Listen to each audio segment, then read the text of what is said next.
When you make decisions for your company, you look for the no-brainers. And if you have a lot of mailing to do, Stamps.com is the ultimate no-brainer. It streamlines your processes to make your business more efficient, which makes you less busy. Mail checks, invoices, legal documents, and everything you need to keep your business running with Stamps.com. Seamlessly connect with every major marketplace and shopping cart. Schedule package pickups and see your cheapest and fastest shipping options from different carriers, with rates up to 89% off USPS and UPS rates. And with the Stamps.com mobile app, you can take care of mailing and shipping wherever you are. Make the same no-brainer decision as over 1 million other businesses with Stamps.com. Sign up with code PROGRAM for a 4-week trial, plus free postage and a free digital scale. No long-term commitments or contracts. That's Stamps.com. Code PROGRAM. Don't miss it. For the ones who work hard to ensure their crew can always go the extra mile, and the ones who get in early so everyone can go home on time, there's Grainger, offering professional-grade supplies backed by product experts so you can quickly and easily find what you need. Plus, you can count on access to a committed team ready to go the extra mile for you. Call, click Grainger.com, or just stop by. Grainger, for the ones who get it done. Hannity Show. I know that there is a segment of society that would love a perpetual shutdown, and I guess we could live in a bubble, but who's going to build the bubble if everybody shuts down? Weekday afternoons starting at 2 on Super Talk 1270. Portions of the following program are pre-recorded. Talk of the Town on Super Talk 1270. Super Talk 1270. I'm Steve Bakken, and joining us in the program, of course, Brad Ock, General Manager at Running South in Bismarck, just off of South Washington. I know with Christmas and New Year's and the schedule's all kind of screwed up a little bit, but hey, it's still a good time for beef jerky and different meat products. And yeah, what'd you bring in today, Brad? So we got a couple things. We got Badlands. Again, we brought in a Badlands earlier. Oh. And this is the Pride of Dakota Badlands jerky. But this one's their Prairie Heat. Which one? Yeah, Prairie Heat? Yeah, so I know we've stayed away from spicy. And I've never had this one, so I don't know what it is. I'm a sweet and tangy guy, but spicy, I'm all right, come on. I know. Fork it over. We're going to get it, see what this one's like. I packed some extra water for me just in case. Okay, and of course, you brought in a Sprecher Fire Brewed root beer, which I like the 1919 you carry, but the Sprecher, one of the things with the Sprecher on the root beer is honey, made with honey, and I'm a huge honey guy. So this isn't bad. Prairie Heat. It's not actually. No, it's just a little peppery though, but it's still a little tangy sweet. It does build a little bit actually. It does. But yeah, I think it's mostly pepper. Well, okay, so one of the things with the jerky, if you can't tell I'm enjoying it, but one of the things with the jerky is I like to suck on jerky a little bit. Steak bites, we had the steak bites before. Mm-hmm. I like to blow through the steak bites. They're just so darn good. But the jerky, you kind of got to work it a little bit, get that little chew going. And as you do tuck that, it away. Little pinch between your cheek and gum. I agree. And the cool thing with the jerky, though, is you're right. The heat does build with the Badlands brand. But this brand. isn't bad, though. No. The next one, so there's 2 heat jerkies from Badlands. And the next one's called Rattler's Revenge. You brought that in. That's the stuff that's like, okay, find the pieces a little bit more red in there. So that was a different one. Those got the bite. Yeah, the Rattler's Revenge has chili. The chili flakes. Little chili flakes in there. Mm-hmm. Yeah, so we'll have to do that one. Oh. Might have to bring in root beer and a cream soda. I brought in a ginger ale. It's from Dream Lodge Golden Ginger Ale from Cripple Creek Brewing. See, now I like to mix my ginger ales with bourbon, and you didn't bring any of that in this morning. No bourbon because I got to. You got to go back to work. Yeah, I don't get that. Yeah. So, and then the other. It's still the holiday season, right? We can get away with that. You can. I can get away with that. My HR would not appreciate. Well, I'm my HR, but still, yeah. My HR Bubby would. The HR's HR, yeah, probably frown on that a little bit. I think my associates would frown on that too because they would feel left out. Well, okay, yeah. You got a good crew. Kev would for sure. Yes, he would. Yeah, he's like, boss, this is not okay. Yeah, he appreciates a good bourbon. And then the other thing we're excited, we started carrying those tangy snack sticks, the Snackers from Cloverdale. And see, when Cloverdale came out with those, it's like okay, you can get the little sampler packs of just a couple. Now they're now it's a 6-pack. Yeah, now it's a 6-pack, and actually, that's awfully good in the boat. It's hunting. So good. Not to mention that, but I mean, I would venture to say I think like 5 of us. And the way you just shredded that bag open means that we're going to finish that. Yeah, right. I think during some of that ice stuff, most of us ate this for lunch. Oh, yeah. Because none of us wanted to leave the store. Right. So it was one of those, well, we have these Snackers up front. And we got the little sausage, the summer sausage stick, too. Like the little, probably like 6 or 8-inch one. We cut that up, took some crackers off the shelf. You know, that was a nice thing, too, is we got what we need at the store during some of those ice events. Grab to take some buns and make a little summer sausage sandwiches. Throw it in back, and we had crackers, cheese, and summer sausage. Well, and with the ice event that we had, how much ice melt did you guys go through? Because I can imagine you couldn't leave the store because, A, it was icy, and B, you had to keep restocking the pallets of ice melt that you were going through. It kind of like... It brought out the inner kid in some of us because we have the ice melt wrapped in shrink wrap outside. Did you go figure skating in the parking lot? We did not. Because I saw a lot of people figure skating on city streets. We saw some stuff. My wife even told me, like, you should bring your ice skates in. So I debated going out on the fence. That video. Yeah. Wrapped up, doing a load out on the fence and ice skates. Probably cheaper or probably more safe than wearing my normal shoes anyways. Yeah, but one thing you guys have is the ice cleats.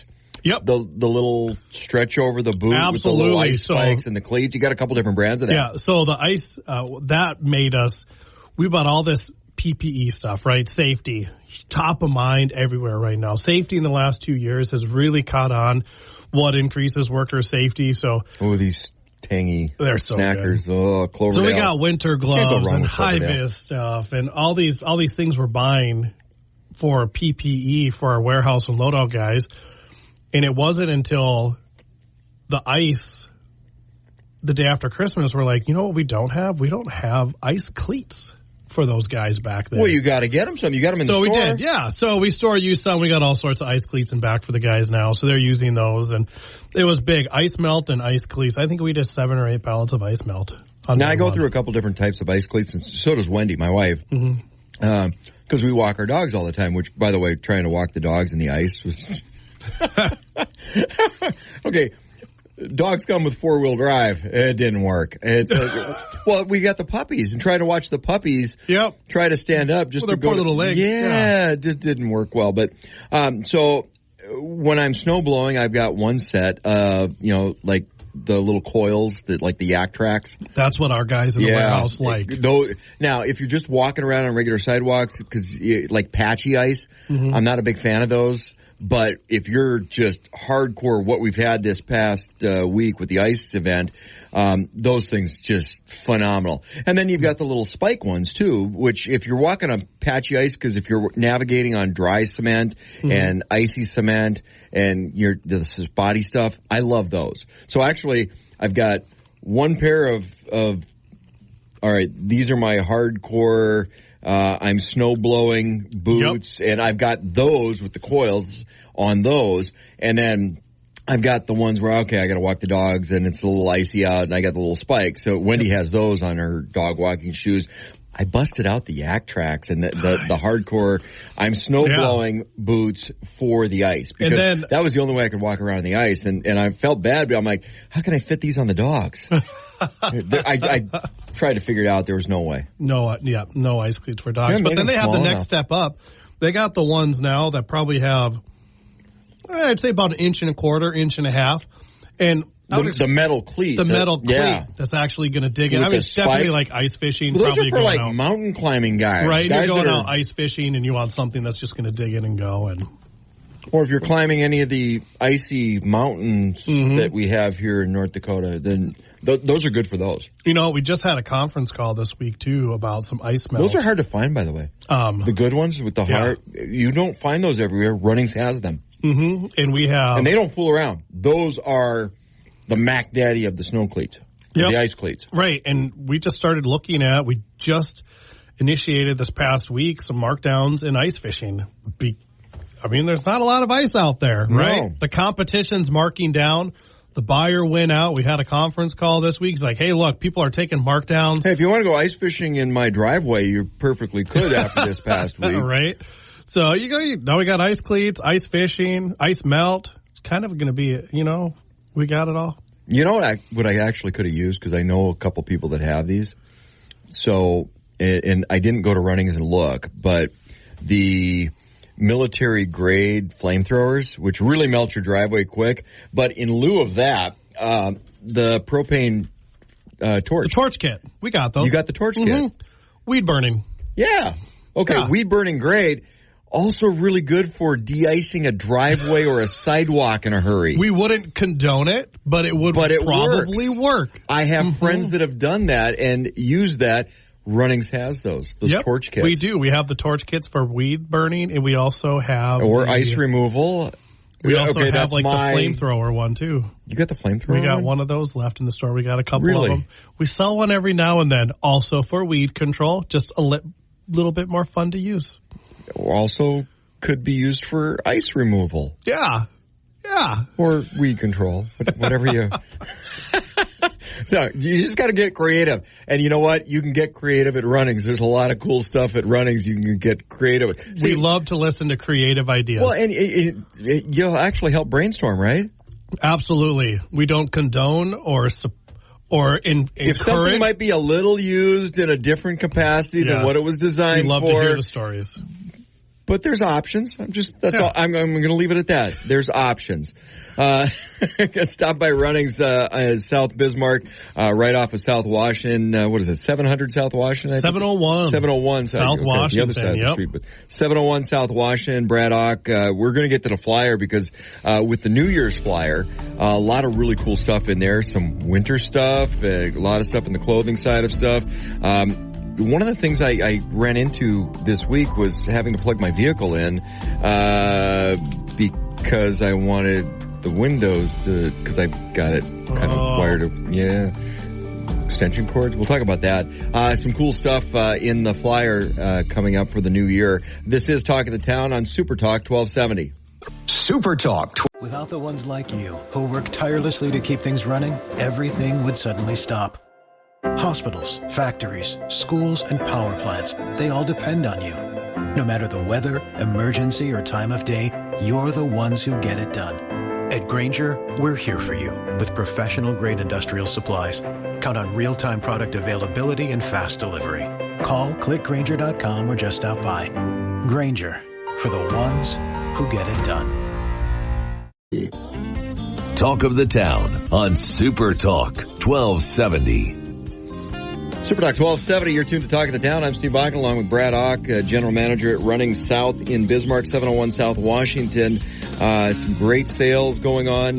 One of the things we missed, too, you've got on sale those big storage buckets, those black ones with the yellow top that have gotten to be so popular because they're almost indestructible. Those things are incredible. It's a tough little box, and that is actually what we switched to last year. I finally broke down, and I bought all the same size. So underneath our stairs where we keep our storage, it stacks nice, it fits nice, it's all the same size. I don't know why I waited so long. I built shelving up over our garage doors, and that's where we store all of our stuff. And when they're all the same size box and they all stack nicely and then they all fit up there, that's huge. And I know another associate too who last year finally just bought a bunch and discarded all the random ones. Oh, yeah, you got all those random Rubbermaids, this size, that size, which one stacks on which, because you only got so much space up there, and this big tote doesn't fit on top of that big tote for enough space. Yeah. Bite the bullet. Just do it. Do it. We got the yellow and black ones. There's a clear one too with a gray lid. So there's some options. But I cannot believe I waited this long to get rid of all the random crap. Well, and the cool part is, it's like if they're all the same, you don't have to go, okay, which lid does this one go on? Because how many people, I'm one of them, you got all these different Rubbermaids, and then it's like, this stack of lids. Because you don't always use the Rubbermaids, but you got this stack of lids, and then you have to figure out which lids go to which Rubbermaids, or which totes you've got. And it wasn't until I got out the Christmas decorations that I realized I should have duct taped them and labeled them. Oh, yes, that kind of. So that took a while to find all the Christmas decorations. Yeah. So now we have our garage sale ones, our Halloween decorations, Christmas decorations. Everything is labeled. Christmas is the big one. So if you're going to bite the bullet, now's the time to do it, and being that it's on sale. We all run it on sale, and it's not just runnings. Yeah, you've got everything out right now. So put it back into the totes that you want to have everything nice and uniform with. And you know what? You can keep your Christmas decorations out till February. No one will judge. Come in. You got time. Come by. You've been talking to my wife, haven't you? Celebrate the season still. Yeah, because it'll stay out until Valentine's Day. Yeah. Then you can leave it up and celebrate love. Yes. And then she goes to St. Patrick's Day. Mm-hmm. Is your wife one of those too? No. Mine's no, but we leave Christmas decorations up. Yeah, okay. We leave them up. So I'll let that slide. She's got a football tree though too, so it's like a football tree and then a regular tree. And that's nice. She's a Broncos fan. I'm a Vikings fan, so it's about 10% Broncos ornaments to Vikings ornaments, but she lets me have a couple on the tree. And our big trees mostly are dogs. But, a lot of great clearance up. One of the things we didn't talk about too, and not in the flyer, but H&W, great product line that has transitioned. You're still carrying the product line here. We sell Hutch product in the Midwest. It's not something we're getting rid of, so we don't want our customers to feel like, oh my gosh, it's going away. We're going to continue to carry the more popular stuff in that, but we are getting a different brand of gates and some panels in. So they're discontinued. So you're adding to the length, but these are being discontinued because, it's easier just to swap the SKU. Yes, it is a lot easier just to start fresh. So they're clearing all this out. Great response the last couple of weeks off of this program. I mean, but we still have water tanks out there. We still have some gates out there. Panels. We still have a lot of stuff available for people to come take a look at. Yeah, some of it's sold out. And all clearanced. Yeah. It's just a great price. But when you've got all the different stores to choose from, so maybe Dickinson's got more panels and you're a couple panels short, kept picking them up here, you can get them from Dickinson. Good example. We had a Mandan customer, wanted 40 of one gate, and we transferred them in from all over. So we were told when we did this, we were not going to do big transfers because these are all clearance items. They're all bulky items. They're all hard to load onto trucks. We're not going to make the distribution centers handle gates and panels, but one customer wanted it. And, the store manager sent an email to buyers saying, hey, look, I know you said no transfers, but this is how many the guy wants. He's like, you know what? Let's just do it. And this was just Brad, you're going to need a bigger truck. A week before Christmas, and they just took care of the guy. So it was really cool to see it. So we were able to take care of that. But that's the beauty of Runnings. And one of the things that Runnings does is, gives back to the community locally. Mm-hmm. You've got some events coming up that you guys participate in. Pheasants Forever is one of them with their banquet. Yeah. So, that was one of the first organizations I really got involved with when I took over for the store manager was Pheasants Forever.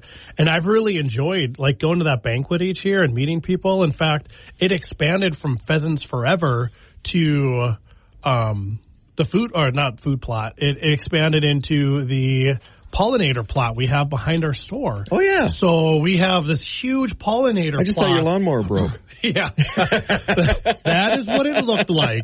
It's starting out, and then, because it took a couple of years to get that going. It's going to take some time. Yeah, and that was a great partnership with Pheasants Forever, who we brought out fourth graders from elementary schools, and they came out and they learned why pollinator plots are important, and they got to learn about the different native grasses, and they got to take part in planting that, and they got to see a bunch of fur stuff when they're out there. So they, Pheasants Forever is about hunting and habitat and preserving for the next generation, and so they're really big on how do you do that and how do you take care of it? And their big banquet this year is on February 3rd. And we're always happy to be a small sponsor of that event. And then this year, we want to set up a display booth, and we're going to look at pollinator plot stuff and have a Summit tractor there even. Nice. That's the hopes and dreams, not finalized, still in the works. But those are the hopes and dreams. And then we're going to turn around right after that. And on the 13th and 14th, we're going to go to the Agri International Show. And we're going to bring Summit and food plot items there too, and try to push after some of that. Well, and a lot of these different trade shows, opportunity to get out there, and you guys do something really cool is you partner up with a lot of your vendors. Mm-hmm. So you can highlight a Steel or DeWalt. Yep. Or DeWalt's been a Milwaukee. Great partner. Yes. DeWalt said this will be the second time we've invited DeWalt back for the Agri International Show. And their vendor comes from the East Coast somewhere, and he's like, heck yeah, I'll be there. Tell me the dates. And I'll be in North Dakota in February. All right, sounds like a plan. So he just comes on out. They set up at the booth. They answer questions. And then a good one, too, is Domain for the food plot. When we use them, they have a vendor on call ready to go for us. So we're like, oh, we got stumped. We just call our rep. And he knows we're at the event, and he's ready for us to call and answer any questions that people come up with. Perfect. Running's a big part of the community. They like to give back a lot of the different trade shows, different organizations. This is Talk of the Town. We're talking to Brad Ock, General Manager over at Running South in Bismarck, 701 South Washington. This is Talk of the Town on Super Talk 1270. Follow us on Twitter. For the ones who work hard to ensure their crew can always go the extra mile, and the ones who get in early so everyone can go home on time, there's Grainger, offering professional-grade supplies backed by product experts so you can quickly and easily find what you need. Plus, you can count on access to a committed team ready to go the extra mile for you. Call, click Grainger.com, or just stop by. Grainger, for the ones who get it done. Us on Facebook, Super Talk 1270. Welcome back to Talk of the Town on Super Talk 1270.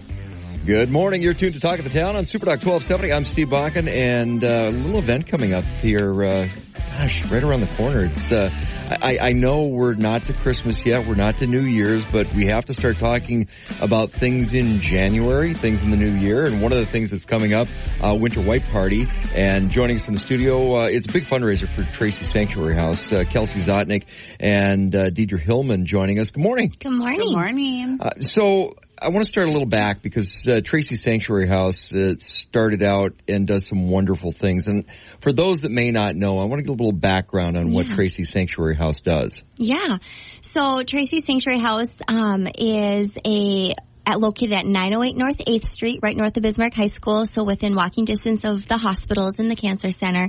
What we do is we house families who have a loved one in the hospital or them themselves are doing chemo, dialysis, radiation, any type of outpatient procedures or anything like that. So I kind of coined the phrase of it. We're kind of like a medical Airbnb. So we provide a full service home for those families and loved ones that can stay close to their family while they are away from home. So we service a lot of individuals from the western part of North Dakota down to South Dakota into Montana, but we have people from all over the country who come to either visit their family member in the hospital unexpectedly or are traveling through and an accident happens and they stay at Tracy Sanctuary House.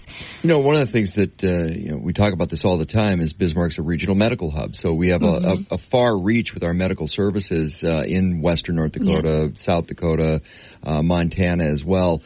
So a lot of people come in when you're in a position like that, whether it's coming for cancer treatments or you're there because a loved one has a medical emergency. That needs to be your focus. Yes. It's like, oh crap, I need to make a reservation at a hotel, figure out where I'm staying, or, all of that stuff needs to get put on the side when you have a medical emergency. And hotels are expensive nowadays. I mean, they're over $100, and even the medical rate at some of the local hotels are like $90 to $100. Well, not everyone has ample thank you that they do have a medical rate though, because they realize that, how important the medical community is in the community. But some people, you just had a tragic accident or there's something going on, and that needs to take your focus. And quite often with catastrophic medical, that's a big financial piece of that focus as well. So just taking a little burden off with the ability to help house somebody, that's huge. And so how it works is if it's in a medical emergency or ICU or something that happens unexpected, we ask for a $25 night donation, but it's not required. The only thing that's required is a $50 key deposit, and then we work with them on kind of what they can give.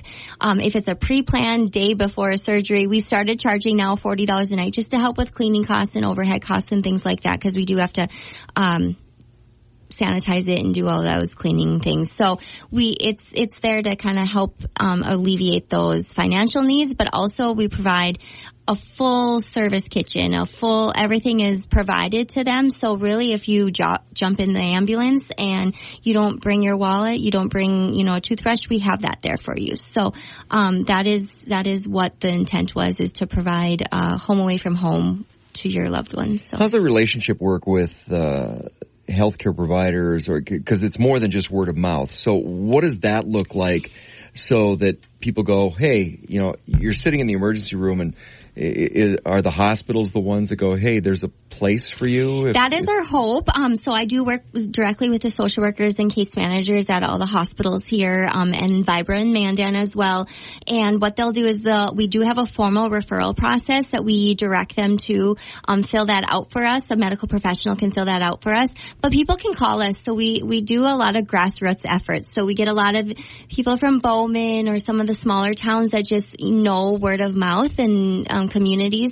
And so anyone can call us up, and then we kind of connect with that hospital or that clinic if they're doing kind of an outpatient situation. So because it's not like you just go Google where can I stay in a medical emergency. No, you kind of have to have a little bit of a network in place for that. Exactly. And so the hospitals they are obviously strapped with employees and staffing, and so there's only so many social workers and so many people that can touch everyone. So we really rely on word of mouth and grassroots efforts, and churches and people who know someone local will call and say, hey, my family member is coming up, and they are going to be doing chemo and radiation, and we thought about Tracy Sanctuary House. So things like this is really where we seem to touch a lot of the smaller communities who are listening to the radio, who are watching the news, things like that. So that is pretty much is how we spread our mission.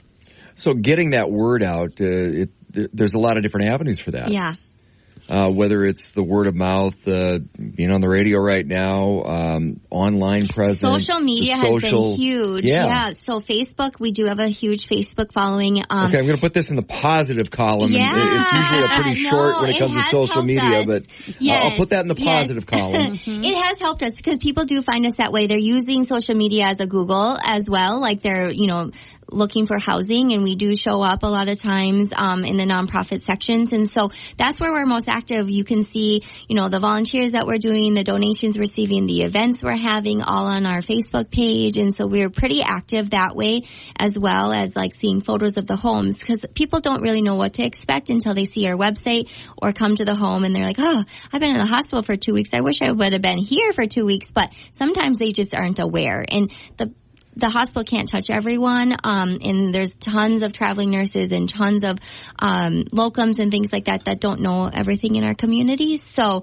they have to find them some other ways. Usually it's by just a Google or. So what are the social media pages? So we do have Instagram. That's our newest one that we started, and then our Facebook page. There's the two. I haven't dived into Twitter. I am one and only person yet. So I'm only one person, and I'm the only staff member of Tracy Sanctuary House. And so yeah, there's a lot of things that I have to do. I do check-ins as well as everything else. So website, that's the other source. So what's the website? TracySanctuary.org or TracySanctuary.com. We own both of those, but they go right to our website. We're excited. We have a brand new website that we just launched, and so we've cleaned it up and tried to make it more accessible. There's a lot of FAQs on there of like how you stay, how you get referred, what the process looks like, and then the social workers have told us they're looking for. Not everyone is a full-time employee over at the hospital, so they're always like, or the nurses don't know where to find the files. So with the referral, so we have put that right on on the website for them so we can direct people on the weekends and the evenings where to find that referral form. And that's just a really good connecting point for us between the hospital clinic and the family so that we have a connection between the two. Great support network, great opportunity to give back to the community. And the reason you're able to do this is because of a lot of great partnerships within the community and the fundraising side. And we'll talk about that when we come back. A big event coming up right around the corner, right after the new year. This is Talk of the Town on Super Talk 1270. Super Talk For the ones who work hard to ensure their crew can always go the extra mile, and the ones who get in early so everyone can go home on time, there's Grainger, offering professional-grade supplies backed by product experts so you can quickly and easily find what you need. Plus, you can count on access to a committed team ready to go the extra mile for you. Call, click Grainger.com, or just stop by. Grainger, for the ones who get it done. Talk of the Town on Super Talk 1270. You're tuned to Talk of the Town on Super Talk 1270. I'm Steve Bike along with Kelsey Zotnick and Deidre Hillman from the Tracy Sanctuary House. Winter White Party coming up. Of course, we're talking about some of the great things they do trying to help people in need with their housing needs when there's a medical crisis or medical procedures that need to take place. And, you're not able to do that work without some great partnerships. You do have some great partners in the community, great sponsors for different events. You do your fundraisers, and of course, the biggest one, the Winter White Party. That's coming up January 25th. How many years has this been now? This is the 8th year. Well, 7th in person, 8th. Right. Because we did a COVID year. COVID was screwed up, yeah. You get a mulligan for that one. We all do. I think I've made all but one of them. Oh, they're fun. So, yeah. More than me. They are. Really? Yeah. Deidre, you do the decorating. You help with. She's just started. This is her, third year? Third year. Okay. Third year. Yep. And I attended a year before. So 5 years. 5 years. You've probably been doing, you've been. Mm-hmm. Yeah, so for those that aren't familiar with the Winter White Party, give us a little background. So this is year number 8, 7.5, we'll call that. Yeah, so it's at the Heritage Center. It's on January 25th. Great venue. It is gorgeous because the white background makes it just so pretty because we make everyone wear white during the event. And so, but the last few years we've really upped the ante and we've added some fun games to the event. It's a social. So that is the biggest thing about it is it's different than a lot of the other fundraisers around town. And I think that's why it's grown its own legs is we love to just socialize. I tell everyone it's like planning a wedding every year and we make it fun. So I don't know if Deidre, do you want to talk about some of the things we're doing I'm this actually year? kind of thinking the white might pop a little bit more. And then the venue is great with the Heritage Center, the phenomenal place with the atrium.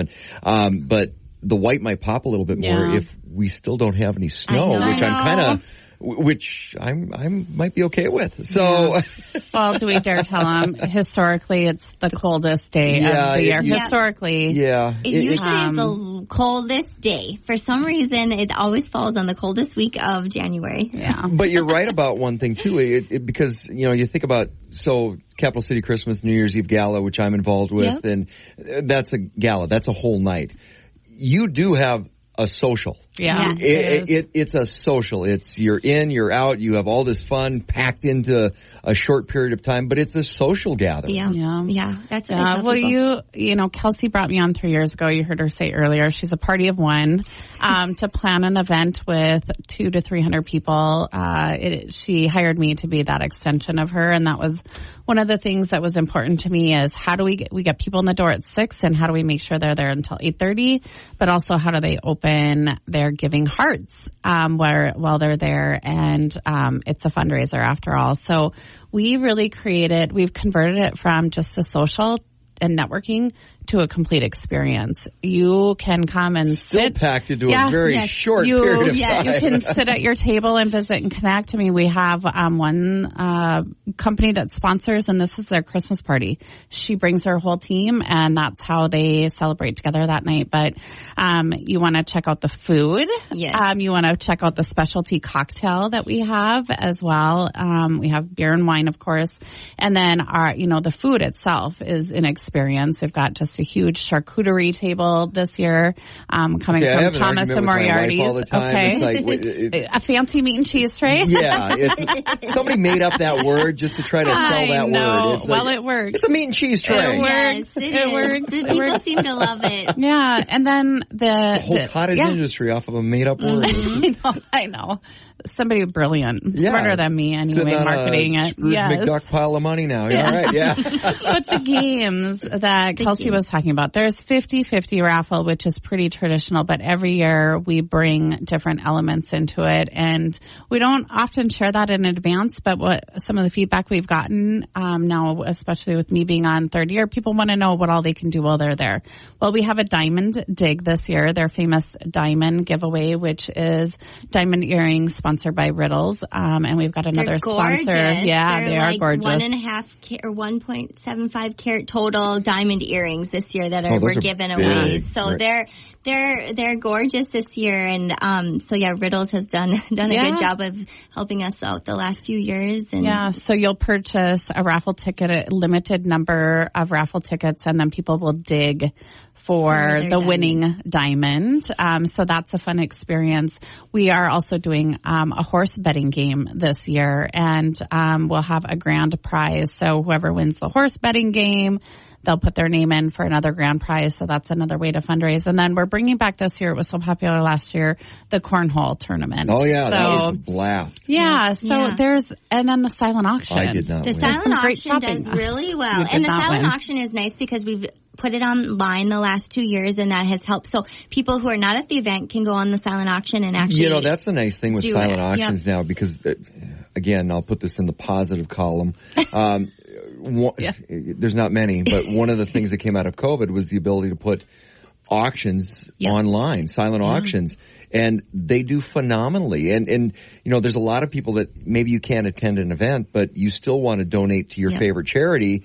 And great way to participate online. Yeah, we saw a huge influx of adding it online, and then we open it up the week of the event, so prior to the event, and so people can go out and kind of check it out and start bidding, and that has really amplified the donations that come in. And so we partner with a lot of great donors that provide to those silent auctions, and last year we raised around $40,000 for Tracy Sanctuary House, and that is our goal this year. Again, it does cost us around $125,000 just to run Tracy's.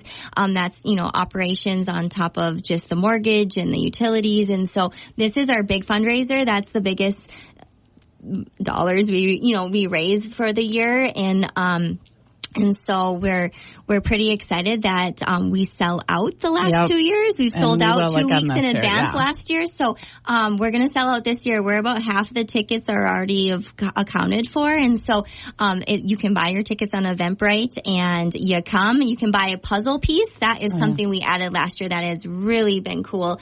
We made this big puzzle. We partnered with Bismarck Sign Co. and Hexa-Hive and a couple different other partners to make this big puzzle. And you can actually buy a piece of the home. So $40 if you want to pay for 1 month of our lawn care services, or if you want to buy a month's supply of laundry detergent. We've kind of made it available to all different price points so that people can give at whatever they feel comfortable giving. And then we can kind of help with all those things that we have to do at Tracy's, because we do have a physical house, but we have all the needs that you would at your own home. One of the cool things, and like I said, I think I've been there every year but one, and not counting the COVID year, and I've watched this grow, and the addition of, hey, let's try this and let's try this. It's not the traditional, hey, let's just have a little fundraising party. It's got a life of its own now, and it just continues to get better and better and better every year. And the first year, I remember I was trying to give away tickets, and people were like, "Oh, white," and that was the big hang up. Yeah. And now I don't people have anything white. Buy their They're white shopping stuff in August. Yeah. They're like, "I bought my white suit, and I can't wait to wear it." And I'm like, "Oh, we're talking about it in August now." So that's kind of cool. People are like really getting into the theme. But that's the other thing too is you can dress up to whatever level you want. As long as it's white, you know. Yeah, if you go and look at our photos, you'll see people wearing a white sweater and jeans and other people wearing a white formal dresses. So okay, January, though, I do have one request. Yeah. No white jeans for any No white jeans. After Labor Day. Yeah, we're after Labor Day. Never know. Before Memorial Day. Or I suppose for one night we could let it slide, We've had people white tuxes. Our MC is coming back from Fargo again. He's Patrick Kirby. He is a hoot. And so it's fun. And the photo booth. And then we'll have the photo booth. Famous photo booth will be there again. KZ photo booth is we got pictures coming on photo booth every year. Every year. I have friends who have them up on their counters. And so, yes, I think that's what people like. We've talked about changing it, putting it on a weekend, but that's hard for people, doing longer. But, you know, everyone that we talk to says keep it as is. Yeah. It's just fun because they can come, 2.5 hours, support, and they can go home. Cocktail party. It's a social. There's a lot of people who go out afterwards, so the bars also get a crowd afterwards. They do. They do.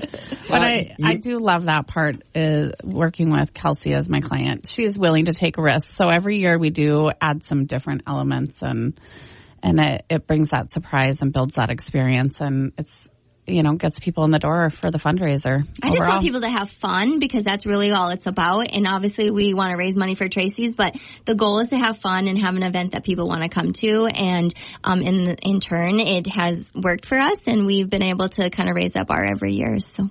You mentioned the Eventbrite. How do people get tickets again? Yep, they can go right onto Eventbrite. So either our Facebook page, Tracy's Sanctuary House, we have a link right out there to Eventbrite, eventbrite.com. You can Google Tracy's Sanctuary House, or our website has a link to the tickets too. Right on the homepage, it says Get Tickets, Winter White Party. And so Tracy's Sanctuary House, or Tracy'sSanctuary.com or Tracy'sSanctuary.org. And as far as how do people get a hold of you if they want to be a sponsor or help out? Yep, they can call me directly at 701-258-5889, or they can go on our website and put in a request.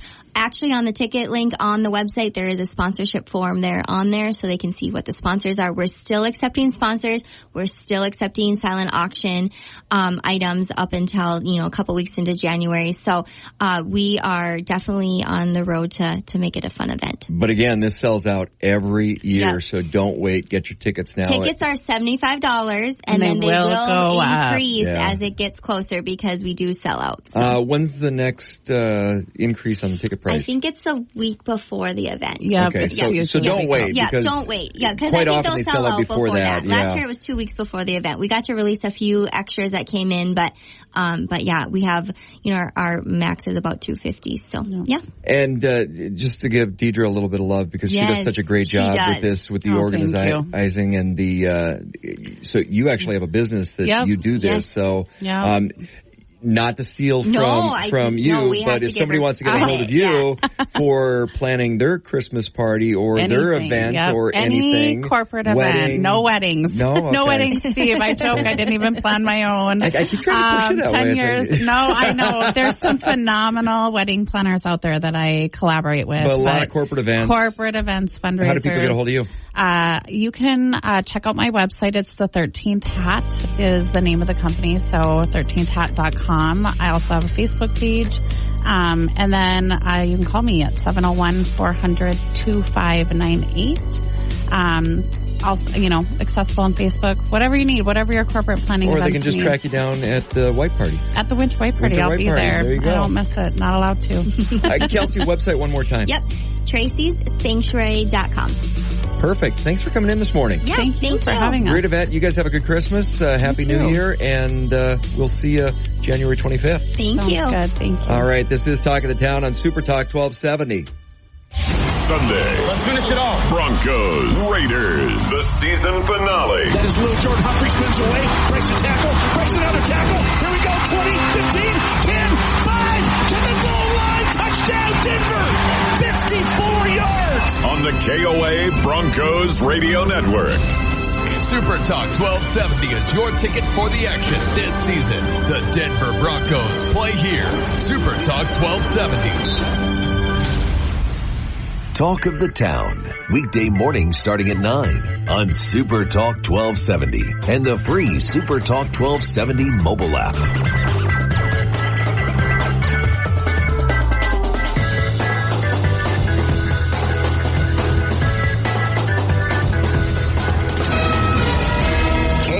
KXX AM, Mandan, Bismarck, a Town Square media station, broadcasting from the View Community Credit Union studio. Talk of the Town.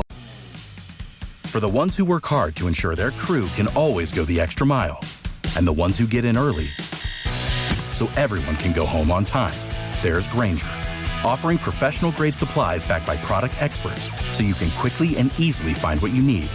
Plus, you can count on access to a committed team ready to go the extra mile for you. Call, click Grainger.com, or just stop by. Grainger, for the ones who get it done. Weekday mornings starting at 9 on Super Talk 1270 and the free Super Talk 1270 mobile app.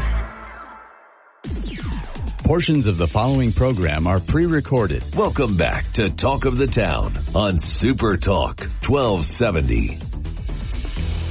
Super Talk 1270, you're tuned to Talk of the Town. I'm Steve Bach along with Jason Spiess from the Crude Life. You can catch Crude Life Sunday mornings, 10 a.m. right here on Super Talk 1270. Joining us on the program, Jeff Kummer with, formerly Mineral Tracker. Remember when that popped up in North Dakota? A great asset, great tool for both landowners and the industry. But now with Mandan Carbon, Jeff, thanks for coming on the program. Hey guys, really great to be here. Appreciate the opportunity. So I want to back up a little bit and just for the North Dakota reference, kind of talk a little bit about Mineral Tracker and the impetus behind that, because that's something that there was a need at the time, a big need, and you guys went out and got that established and filled a void that really existed for a long time between companies and landowners and mineral right owners, and connected a lot of dots. That's right. Mineral Tracker was just one of those projects that just made sense. I had seen success as a petroleum engineer working in the oil and gas industry for about a decade prior to launching Mineral Tracker with a good friend of mine, also a petroleum engineer, Joel Brown, in 2017 approximately. And the thesis behind Mineral Tracker was quite simple. It was, how do we build a tool that any landowner in North Dakota or wherever they might be can log in and understand a couple of things. One, were they getting paid correctly? And two, what was their asset worth? So we built decline curves for the entire basin and launched this tool that we thought a few people might benefit from, and turns out a lot of people desired that tool, and it got successful enough that a regional bank decided that it was more valuable to them than it was to us, and we sold that company right when COVID was rearing its ugly head in 1920. Well, and the reason I wanted to go down this road, Jeff, is because the financial ramifications for Mineral Tracker were huge. Because from a landowner's perspective, from a mineral right perspective, the question was always out there: are the dividends right? Am I getting paid the right royalties? Is everything working out the way it is? But the other side, on the front side, is those minerals are worth a lot of money, both from an investment perspective and a leverage perspective. So I understand why the banking side of things got involved with Mineral Tracker, because the ability, if you're a farmer or a rancher producer, to be able to leverage that future holdings to work for you pays huge dividends in the ag side of things. So it was a really good fit. I mean, it's an economic engine for North Dakota, right? And for so many places across the country. I tell you what, Steve, the biggest thing for myself and for Joel in launching Mineral Tracker, and it's also the impetus for this carbon business that I found myself in here more recently, is that the landowners deserve to be informed. The landowners deserve to be educated on their asset. Ultimately, the landowners deserve to have a seat at the table. And this is nothing against the oil and gas industry. The oil and gas industry, by and large, does an exceptional job when it comes to safety, when it comes to developing properties the right way. We just wanted to take that a step further with Mineral Tracker and say, hey, we're going to sit on the same side of the table as you and kind of go arm in arm to help you understand your asset that, in many cases was generating incredible wealth and will generate incredible wealth for their family for generations to come. And so that's really, I think, the main part of the story and why we developed Mineral Tracker is to give landowners more of a voice. I think one of the, threads of the story before we get into the carbon business, Mandan Carbon that you're launching now and that you're currently doing in business with Mineral Tracker. I've been pretty critical on the state of North Dakota in the past couple of years. But when I look at Mineral Tracker, I think that's an example of one where the state invested in a company that was an economic engine, and it did good for the landowners, and it did good for the industry. And you and Joel did very well in that as well. It launched you into new economic opportunities. How involved was the state in the process? At what point did you guys start working with the state on this? Because I know that they were involved a little bit. Well, we like to lay claim that we were the first tech startup based in Watford City, North Dakota. So there you go. There you go. Yeah, put that on the tagline. And ultimately, that's what it was. It was a grassroots startup with an idea from a napkin that translated into a web application. Is still going today under the banner of First International Bank. And Joel is still there working on the project. The state really got involved on this when we started talking with them about valuing all of the state's mineral interests, which, as you all know and the viewers know, is quite a large asset for the state of North Dakota. It generates a lot of revenue. And they asked us to come in and tell them what it was worth. And so we've been running, now Joel has been running kind of every couple of years, major project to determine the value of that asset so that North Dakota can plan. That's where, to best of my knowledge, where the state's been most involved in that project. And very helpful, by the way. And I think it's a mutually beneficial relationship. How long did it take to, get things rolling? You said it started on a napkin. Before we go to break and get into the carbon business, which a lot of people are starting carbon businesses on napkins right now. You and I talked a little bit before we got on the air, and we called it the gold rush or the next .com, bubble type boom. And we don't know if it's going to be a gold rush that'll last 100 years or a .com boom that'll last, 3-4 years and then the bubble bursts. But we both know the carbon industry is emerging and emerging fast. And we'll get to that in just a moment. But how quickly did you see back when you guys started that you knew, okay, this napkin is the real deal? Yeah, great question. I think that I've been fortunate to be involved in several startups, and the common theme from those, almost all of those ventures, is that you don't usually end up where you think you're going to end up. Right. And so what started as a business plan from Joel and I saying, hey, we're two smart petroleum engineers that have worked in the industry. Let's set up a Main Street business with an open door and just answer people's questions and try to be helpful to them. Then translated into a web app, which we weren't planning on. And that really became the anchor of the business of Mineral Tracker. That process was, I think, a relatively short cycle time. You iterate on that, and that's 12 to 18 months. We were up and running and had a lot of customers and planned to, continue the business for a long time. And, as with other successful startups, the sign of a successful venture is when somebody else thinks it's more valuable than you do, and you move on. And so, it was actually a fairly short cycle. But in North Dakota, there's so much money being generated and there's so much money being spent, and this might transition into the carbon business, is that these startup ventures follow the money. Where is the money being spent? Where is the money being generated? The billions and billions of dollars that have been spent in North Dakota and the billions of dollars that have been created for the landowners both in North Dakota and wherever they might live is it's incredible.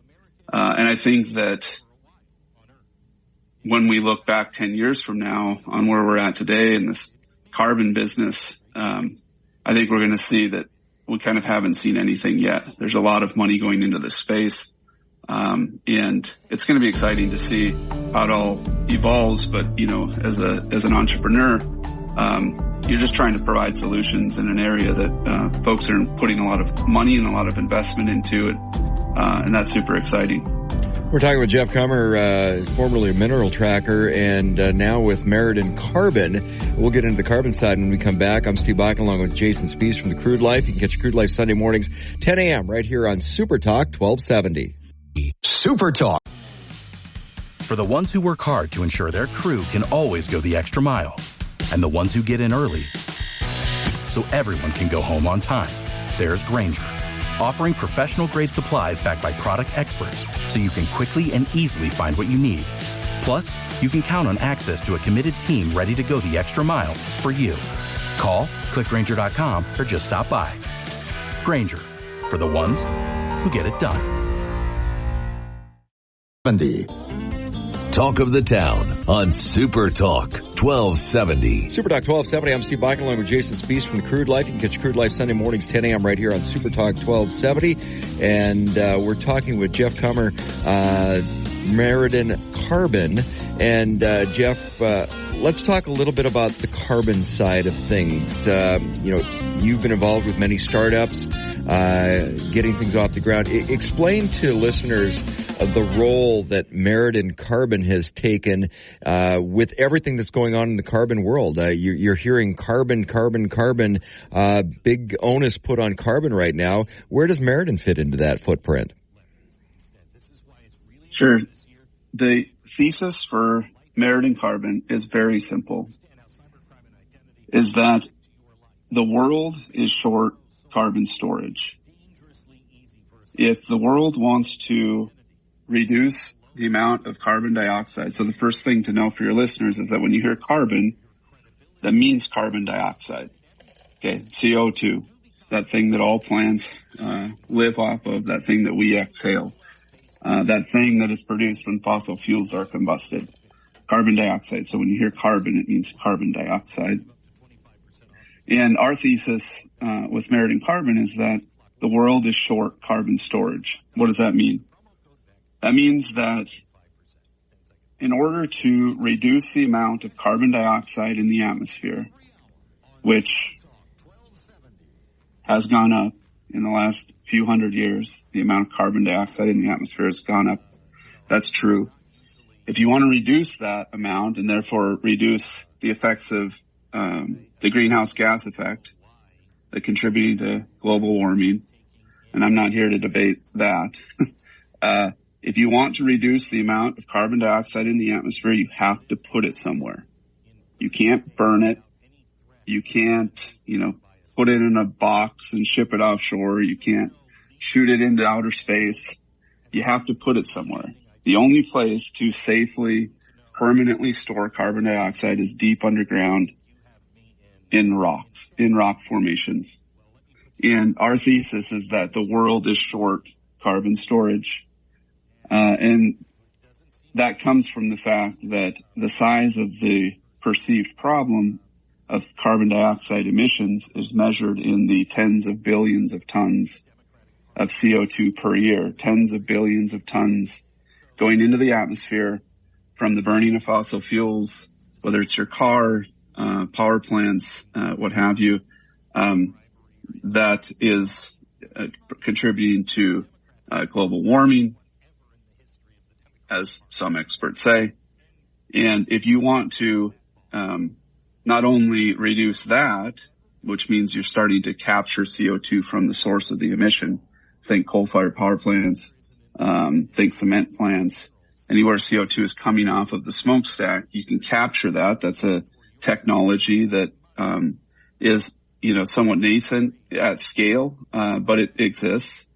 And you can capture that and you can put it deep underground. Or you're actually physically removing carbon dioxide that's already in the atmosphere through projects that some may have heard of called direct air capture projects, where they're physically eliminating CO2 from the atmosphere. However you're going to capture that carbon dioxide and reduce the amount that's in the atmosphere, you have to put it somewhere. And you have to put it deep underground. And the size of the asset that you need to make a meaningful impact on a tens of billions of tons of CO2 per year problem is massive. We're developing a project in southeast Wyoming, arm in arm with landowners, which I hope to talk about here as well. It's something that I'm very passionate about, on 100,000 acres of land that we think may be able to sequester or hold 1 billion to 2 billion tons of CO2.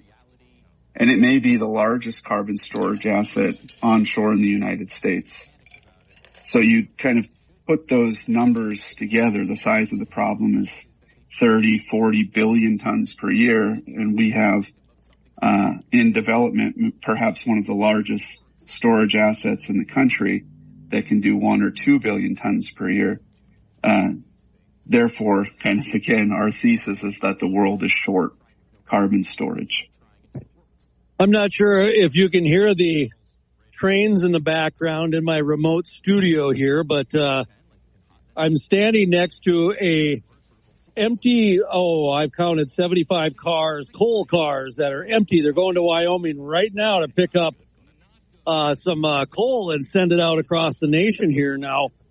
In North Dakota, we've got a couple different kinds of carbon. We've got ethanol carbon. We've got coal carbon, for example. In Wyoming, what type of project are you working on? What's the origin of the carbon, and how is it going to be transported? And I imagine it'll just be pumped underground, correct? That's correct. Yep. As far as the terminus goes, it'll just be where is it going to be pumped underground? By the way, about 2 miles underground into a sandstone formation that contains today saline water or salty water. And how does that get transported? Is that through pipeline or on site? Like the Richardson Red Trail ethanol plant does it right on site. We have a Jared Walker coming in from Illinois to talk about on-site ethanol carbon storage at the Carbon Conference. But then there's the Summit Carbon Solutions pipeline as well. And then of course you've got lignite energy, and you've got all these different types of transportation when it comes to carbon. How is it in Wyoming? And just kind of go over that a little bit if you wouldn't mind. Sure. The first thing to understand is that you can't drill a well anywhere in the United States and put CO2 into the ground. Why? Because there's not a porous and permeable formation underfoot. The primary reason that CO2 is being transported from the Corn Belt to places like North Dakota and Illinois and potentially even Wyoming via the Trailblazer conversion is because the CO2 has to go to an area that has suitable geology. So in an ideal situation like Red Trail, they sit atop the Williston Basin. And so they sit atop a geologic situation that is conducive to injecting fluid into the ground the same way it's conducive to producing fluid out of the ground. And so, kind of the simple fact for the viewers to understand is that the reason that you see CO2 being transported or being injected into the places that it is because the geology works. So in the state of Wyoming and Colorado and Illinois, North Dakota, Montana, all of those places that we know of historic oil and gas production, the reason there's historic oil and gas production is because they sit in a place that's geologically conducive to producing oil and gas. It exists, and the geology is underfoot. So the ideal situation, like at Red Trail, is that they're sitting atop that. They don't have to transport it. That's the perfect scenario. They're capturing the CO2 from the ethanol production. They're putting it in the ground on site. It's the least capitally intensive way to go about doing this. In the state of Wyoming produces a lot of power. Produces a lot of power from coal-fired power plants, from natural gas-fired power plants. And our business model is to be able to transport that CO2 from those power plants to our asset in southeast Wyoming. Why is it in southeast Wyoming? Well, there's a number of reasons. But again, you have to kind of consider the fact that you can't just plop a well anywhere. It has to be in the right place, which, ultimately ties back to our thesis that we're short carbon storage, because it's a unique situation where you can unitize 100,000 acres of land, consolidate that doesn't include the federal government, in our case, which is, in my opinion, a good thing. It doesn't have a lot of legacy oil and gas wellbores on the asset that could allow CO2 to escape from the formation that you're pumping it into. And last thing I would note is that the other reason that CO2 is pointed towards North Dakota and Wyoming is because they are two states that have primacy over Class 6 underground injection, which means that the state, an agency of the state, approves those permits versus those permits going through the gauntlet at the EPA. We're talking with Jeff Comer with Mandan Carbon. When we come back from the break, Jeff, I want to talk a little bit about I'm going to ask you to put a couple different hats on at the same time, just for your opinion, and then we're going to get back into the carbon conversation. I'm Steve Bachman, along with Jason Spiess from the Crude Life. You can catch Crude Life Sunday mornings, 10 a.m. right here on Super Talk 1270. Without the ones like you, who work tirelessly to keep things running, everything would suddenly stop. Hospitals, factories, schools, and power plants, they all depend on you. No matter the weather, emergency, or time of day, you're the ones who get it done. At Grainger, we're here for you with professional-grade industrial supplies. Count on real-time product availability and fast delivery. Call, click Grainger.com, or just stop by. Grainger, for the ones who get it done. Back to Talk of the Town on Super Talk 1270. Super Talk 1270, you're tuned to Talk of the Town. I'm Steve Bachman, along with Jason Spiess from the Crude Life, Sunday mornings, 10 a.m. Super Talk 1270. You can catch the Crude Life with Jason, the Week in Review. And we're talking with Jeff Comer, Mandan Carbon. And Jeff, your background, you were one of the impetus of Mineral Tracker. And I want to marry the two for a second, because there's been a lot of conversations in North Dakota specifically about pore space. So from a mineral perspective, how does that fit into the perspective for the landowners when you're talking pore space and CO2 being injected as an asset or a royalty to those landowners from a mineral perspective? Do the two fit together? They can. However, you have to differentiate between what formation you're putting the CO2 into. For decades, our country has pumped CO2 into hydrocarbon-bearing formations for the purposes of enhanced oil recovery. This is done in a large way in southwestern North Dakota, eastern Montana, has been done for a very long time. In that case, where you're pumping CO2 in to help move more oil out of the formation via enhanced oil recovery, then you have an overlap between mineral ownership and the pore space those hydrocarbons live in. The business model of Mandan Carbon is to put the CO2 into formations that do not have hydrocarbons in them.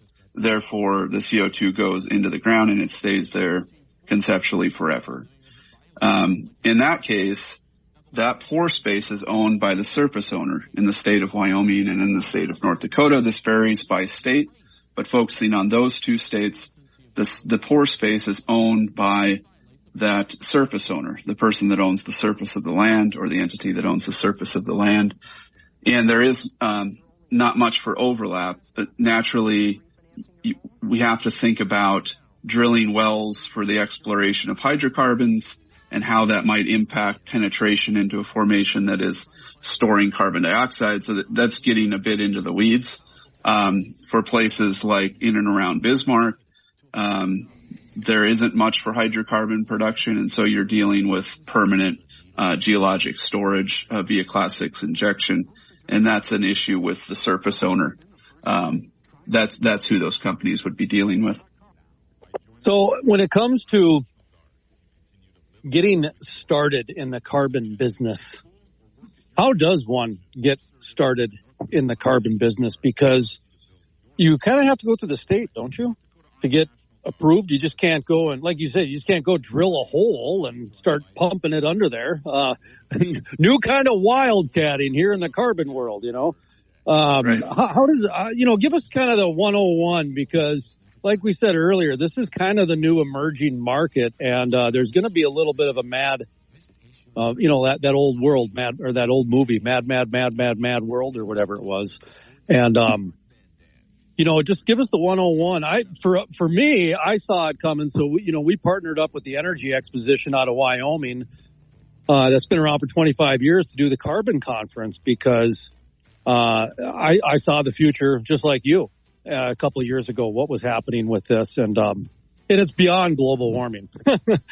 Like you said, we don't want to get into that debate, because honestly, they don't really have anything to do with each other, to be honest.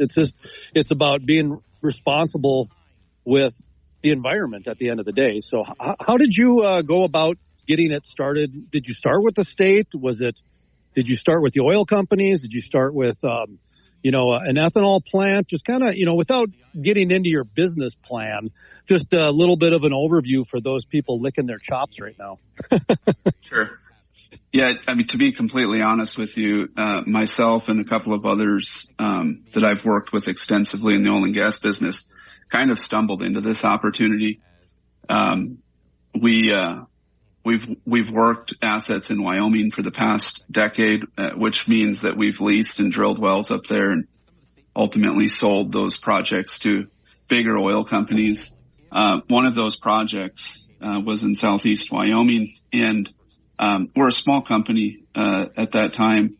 This is an oil and gas company. We're a small company, and like good small companies, you get to know the people that you're working with. And in our case, it was the ranchers of southeast Wyoming. We were developing their asset for oil and gas production. And like I said before, it's always been a passion of mine. With roots in western North Dakota, been blessed for a lot of reasons because that's where God placed me. One of those is just having an affinity for the landowner. That's what led to Mineral Tracker, and I think ultimately that's been part of the impetus for Merit and Carbon. And in getting to know the ranchers out there, they approached me a couple of years ago, 18 months ago, and said, "Hey, what do you know, Jeff? What do you know about pore space?" And I said, "Probably more than the average Joe, but let me do a little bit of research." And that's what led to the development ultimately of Merit and Carbon, and a simple business model, frankly, working arm in arm with the landowners to put together a large enough block of land that could make a sizable impact on how much CO2 you could put into the ground. That's kind of where we're at now with the business. It's not super complicated, but I do think it is novel. And the way that we're approaching this, ultimately, this CO2 is going to be stored on this land that has been in some of these families, some of these ranchers' families for over 100 years. And this can't be a fly-by-night type of operation. It needs to be done correctly, and I think, in my humble opinion, it needs to be done sitting on the same side of the table as these landowners, which I do think is a novel concept. And from here, we are going to seek some support from state and federal funds. There's plenty of those that are out there to develop these types of projects. Ultimately, this is not a venture that, this is different from oil and gas in the sense that, in my opinion, this isn't the type of venture where you pump tens of millions of dollars into something via private equity or otherwise, because we don't know what the return looks like. It's very complicated, right? The return is coming from the federal government because the federal government is stimulating this type of project. So the way that we're approaching this, not laying out incredible amounts of capital up front, in fact, writing the checks ourselves, to just see where this goes and go through a very rigorous permitting process that will take us a couple of years to get a well, ready to inject carbon dioxide. And in the meantime, our hope is to build a pipeline or two to connect some of these coal-fired plants around the region and start making a dent in the amount of CO2 going into the atmosphere. We're talking with Jeff Kummer of Mandan Carbon. When we come back from the break, more with Jeff. I'm Steve Bakken along with Jason Spiess from the Crude Life. This is Talk of the Town on Super Talk 1270. For the ones who work hard to ensure their crew can always go the extra mile, and the ones who get in early so everyone can go home on time, there's Grainger, offering professional-grade supplies backed by product experts so you can quickly and easily find what you need. Plus, you can count on access to a committed team ready to go the extra mile for you. Call, click Grainger.com, or just stop by. Grainger, for the ones who get it done. 1270. Welcome back to Talk of the Town on Super Talk 1270. Super Talk 1270, you're tuned to Talk of the Town. I'm Steve Bakken along with my co-host Jason Spiess. You can catch him on the Crude Life Sunday mornings, 10 a.m. right here on Super Talk 1270. I'm in coal country, baby. Just one of the many, many ventures that you're in. ESU University, of course, a lot of other stuff. We're talking with Jeff Kummer, formerly of Mineral Tracker. You might know him best from North Dakota in that regard. But Mandan Carbon, which is working a lot of space in Wyoming. And you had a follow-up question, Jason. I want to let you get to that before we wrap up with Jeff.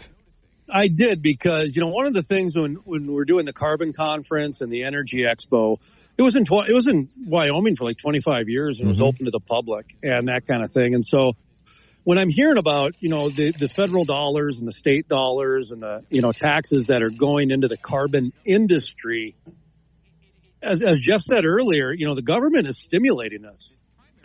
This is being, pushed by the government. So if I'm a taxpayer and I'm hearing this, I kind of want to know what my money's going to. What's going on here? What's all this stuff? So, Jeff, I don't know if you have ever answered this question or not, but if somebody's listening out there and they don't have anything to do with oil and gas, nothing to do with energy, they just, they work whatever job and they pay their taxes. What can they expect out of this? Because there's a lot of money really being pumped into this from the government, and they're stimulating it, like you said. Yeah, like it or not, we're in the middle of an energy transition. My background and so many blessings financially in my life have come from the oil and gas industry. I'm super thankful for that. But we're in the midst of an energy transition. And this energy transition, what I mean by that is going from fossil fuel based economy to something else, whether that be hydrogen or other types of renewables, nuclear, these types of things. And for the sole reason that the combustion of fossil fuels, a byproduct, is carbon dioxide. And carbon dioxide is a greenhouse gas and is said to contribute to global warming.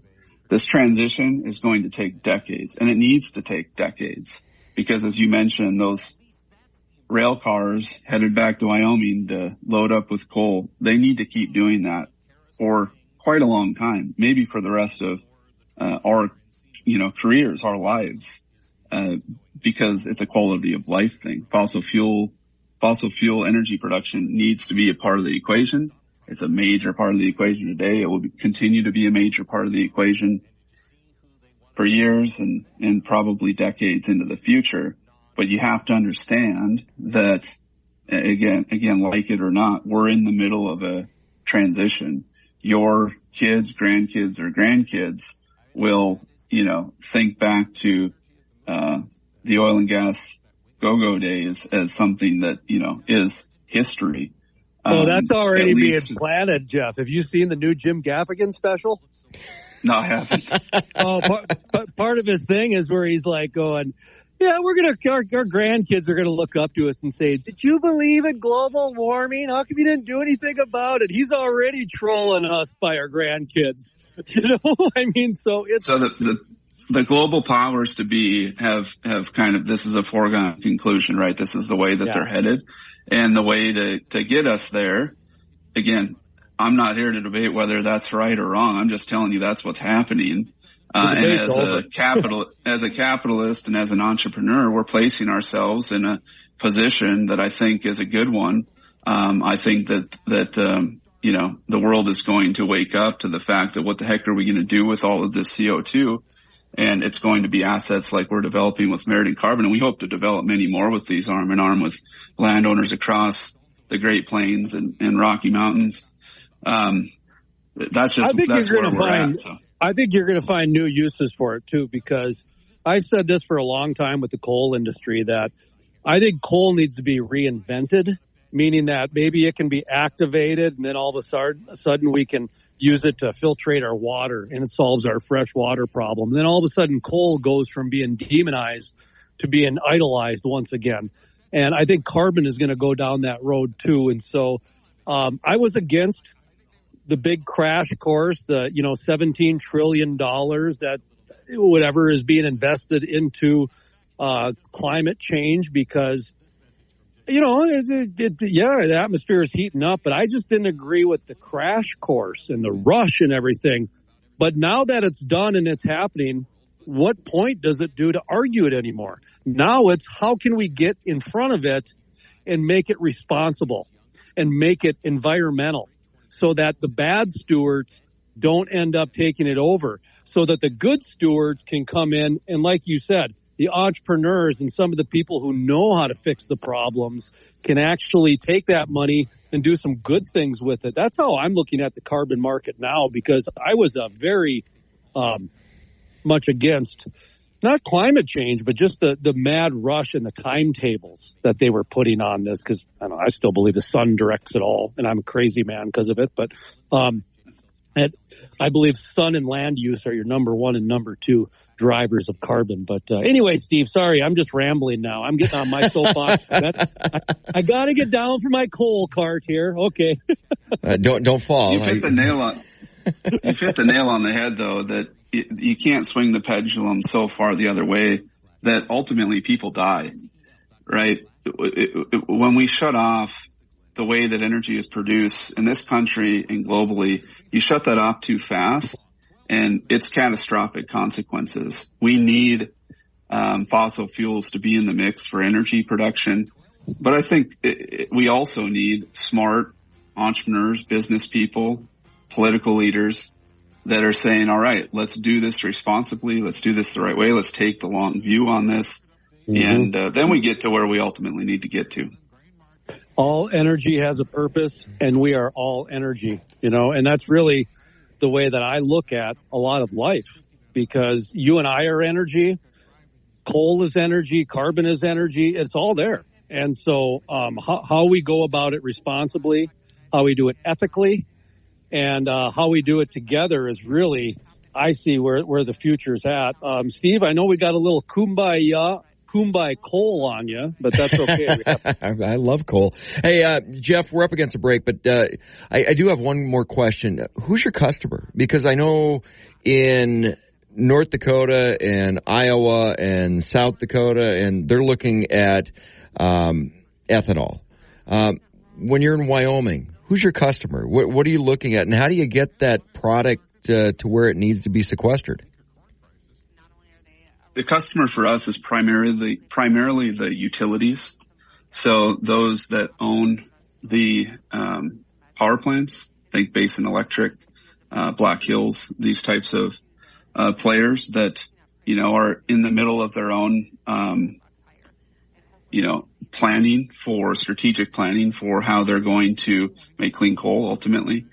capture the CO2. And, you know, there's coal-fired power plants speckled all over. We think of ourselves like a hub with spokes out to these different plants, whether it be in western Nebraska and in Wyoming, maybe even up into South Dakota. The CO2 will be transported via pipeline. That's the only reasonable way or commercially viable way to transport the CO2 is under pressure as a liquid via pipeline.